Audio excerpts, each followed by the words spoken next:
Doctor মনে হচ্ছে, ডাক্তারই তো, প্রফেসর ডাক্তার বুলবাল হোসেন। অনলাইনে বিজ্ঞপ্তি দিয়েছেন না কাজের বিটির জন্য, ওই জন্য এসেছিলাম। হ্যাঁ ঠিক আছে ঠিক আছে, কিন্তু আগে ফোনে কথা বলে আসা উচিত ছিল না? নাম্বার তো নিচে দেওয়াই ছিল। সরি ম্যাডাম, আমার ফোনের মিনিটটা শেষ হয়ে গেছে, কিনা নাই তো, ওই জন্য ফোন দিতে পারি না। আচ্ছা তাহলে ভেতরে চলো, ভেতরে গিয়ে কথা বলি। এই যে নাও, এখানে বসো। ওমা, নিচে বসতে বলছে কেন? হ্যাঁ এবার বলো, তোমার নাম ধাম, কি করো সেই সব খুলে বলো। ম্যাডাম, আমার নাম হচ্ছে মিস মোনা। মনে করেন যে এই রাজশাহী শহরের একসময় বিখ্যাত কাজের বিটির সাপ্লাই ছিলাম, বুঝতে পারলে? ওই যে এজেন্ট না কি বলে, ওইটা কপালের দোষে আজকে আমি কাজ করতে আসছি। এখন অনলাইন হয়ে সবার হাতে হাতে ফোন গিয়ে এমন অবস্থা হয়েছে, সব অনলাইনে একা একাই কাম জুটাই দিচ্ছে। আমার এখন একটা ধার ধারছে, ওই জন্য তো আসলাম কাজ করতে। আর এখন তো কাজ করতে তেমন একটা কষ্ট হয় না, সব তো মেশিনেই করে, ওই জন্য আসলাম। আচ্ছা ঠিক আছে, তো তোমাকে মশলা বাটতে হবে, কাপড় কাচতে হবে, আর ঘর ঝাড়ু দেওয়া তো আছেই, আর রান্নাও করতে হবে। তো এসব পারো তো নাকি? কি যে বলছেন ম্যাডাম, এটা আবার পারবো না? আমার আন্ডারে যারা কাম করেছে, মনে করেন যেখানে দিয়েছিলাম, মেয়রের বাড়িতেও দিয়েছিলাম একটা, আবার যে সামনে বসে আছে দেখছেন জেলা প্রশাসক, হ্যাঁ ওইটাই, ওনার বাড়িতে একটা ধান দাঁড়িয়েছিলাম, ওরে পুলিশ গিয়ে ঢুকতেই পারিনি। ঠিক আছে বুঝলাম, যাও, ওয়াশরুমে অনেক কাপড় জমা হয়েছে, সেগুলো ভালো করে কেচে ছাদে গিয়ে শুকাতে দাও। ম্যাডাম, আমারও কিন্তু দুটা কথা আছে। আপনার বাসায় ওয়াইফাই আছে তো? আবার যে টিভিতে ডিশের লাইন আছে তো? ইউটিউব তো চলে নাকি? আচ্ছা ম্যাডাম, আপনার নেটফ্লিক্স চালু হয়? তো ওয়াইফাই এর পাসওয়ার্ডটা এক্ষুনি দিয়ে দেন আমাকে। বাবা, তোমার এত কিছু লাগে? ম্যাডাম, আবার কি? বলছিলাম কি, আপনারা ওয়াশিং মেশিন ব্যবহার করেন না? ওয়াশিং মেশিনে আবার কাপড় পরিষ্কার হয় নাকি? ওগুলো তো জাস্ট শো অফ করার জন্য, হাই স্ট্যাটাসের জন্য ঘরের কোনায় রাখা হয়েছে।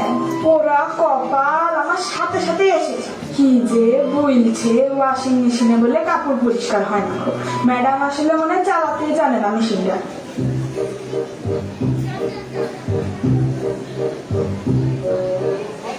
বাপরে, কম কাপড় গে, হাফ সেলছি আমি একবারে।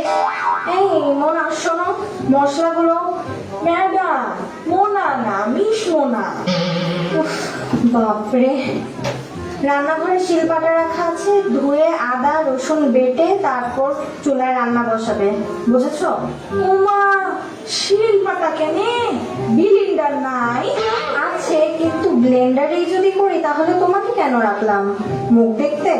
ম্যাডাম, হাতে বাটলে খাবারের জীবাণুগুলা যাবে হাতে, আবার ফাঙ্গাস করে নষ্ট হয়ে যেতে পারে। তার থেকে বিলিন্ডারটাই বেশি নিরাপদ না? কষ্টটাও কম হতো। উফ, তুই বড্ড পেঁচাল পারিস, যা তো।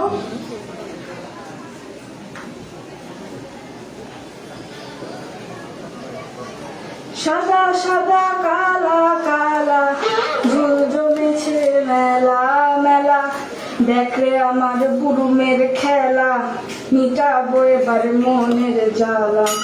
এই তোমার হাতে ওটা কি? ডিজিটাল বুড়ুম ম্যাডাম। ওমা, আবার আপনার হাতে ওটা কি?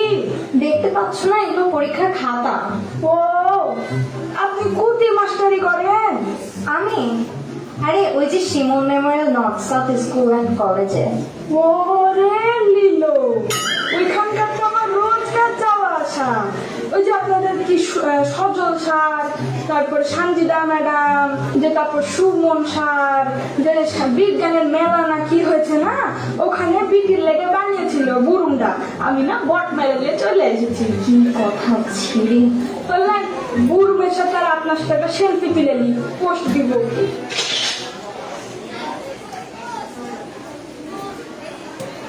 সোহাগের মা, সোহাগ সোহাগ তো বাসায় নেই। কোথায় গেছে? স্কুল তো বন্ধ। এই আশেপাশে হয়তো বন্ধুদের সাথে খেলাধুলা করছে। ঠিক আছে, কিন্তু ওকে তো চিনলাম না। ও, ও হলো মোনা। Madam, miss Mona. মোনা? তুই মিসের কাহিনীটা বলতো, মিস মোনা কেন? আরে ম্যাডাম, ওই যে ইন্ডিয়ান একটা লাইকা আছে না, ঐশ্বর্য, ওই তো মিস ওয়ার্ল্ড, আবার সুস্মিতা তো মিস ইউনিভার্সিটি। তো আমি দেখলাম যে বিখ্যাত হতে গেলে নাম লাগে মিস লাগানো লাগে, তাই জন্য আমার নাম রেখেছি আমি মিস মোনা। দুর্দান্ত জোগাড় করেছো দেখছি। এক কাপ চা খাও তো, আজকে আমি ভীষণ ক্লান্ত। ম্যাডাম আমাদের সার নাকি, ওই যে বাড়ির বাইরে দেখলাম প্রফেসর ডাক্তার গুলবার হোসেন, এটা সার না আমাদের। স্যার কি করেন স্যার আপনি? তোমার স্যার ভেটেরিনারি প্রফেসর, উনি পশু চিকিৎসা করেন। ব্যাটারি নারী পশু কিটা বুঝে থাকে। আসেন একটা সেলফি তুলি, স্যারের সাথে পোস্ট দিব। মোনা, যাও স্যার জন্য এক কাপ চা নিয়ে আসো। কি ব্যাপার বলো তো, কি হয়েছে? না তেমন কিছু না। এমনিতে তোমার হাই প্রেশার, তার উপর টেনশন করছো, বেশি চিন্তা করা যাবে না, বুঝেছো? আজকে পশু হাসপাতালে একটা লঙ্কা কাণ্ড ঘটে গেছে। কি হয়েছে খুলে বলো তো। তুমি জানো ইদানিং আমার প্রায় ভুল হয়। অধিক রাত জেগে ল্যাপটপে কাজ করলে এমনই হয়, বুঝলা? লঙ্কা কাণ্ড, স্টোরির গন্ধ পেয়েছি। স্যার আপনি তো খুলে বলেন তো স্টোরিটা কি, ফেসবুক স্টোরিতে আপলোড দিবনি। আজ একটি গরুর বাচ্চা হওয়ার সময় সি সেকশন করতে হলো। তখন মনের অজান্তেই আমার বাটন মোবাইলটা রোগীর পেটের ভিতরে রেখে সেলাই করে দিলাম। পরে যখন মনে হলো তা আবার কেটে বের করতে হয়েছিল। কি সর্বনাশ, কি বলতেছো? ও বে মাগে, কি বলছে, গরুর বেলা আবার সিজার লেগেছে, আবার সার নাকি মোবাইলও পেটের মধ্যে ভরে দিয়েছে। কি বলছে, হেভি স্টোরি পেয়েছি আজকে, মেলা লাইক পাবো। মোনা তুমি থামবে? তোমাকে কতবার বারণ করেছি, তবুও তুমি মোবাইল নিয়েই অতীতে গেছো। এই মোবাইলের আসক্তির কারণে তুমি তোমার চাকরিটা হারাবা, বুঝছো? তুমি ঠিকই বলেছো সোহাগের মা, এই ভুল আর কখনো হবে না, কথা দিলাম তোমাকে। কি হয়েছে সোহাগ বাবা আমার?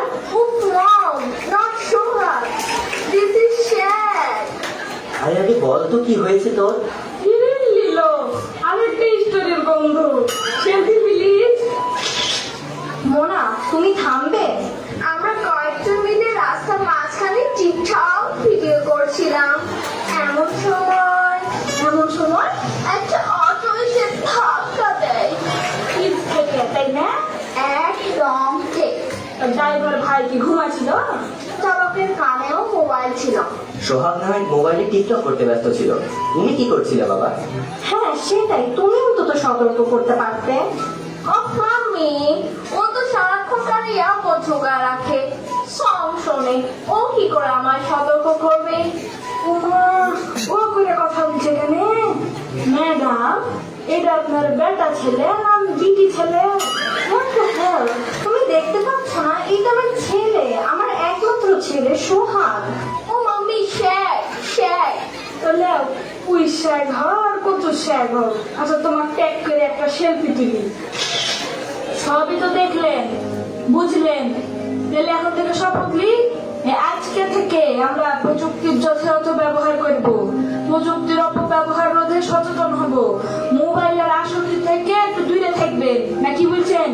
এখন একটা সেলফি তুলি, সেলফি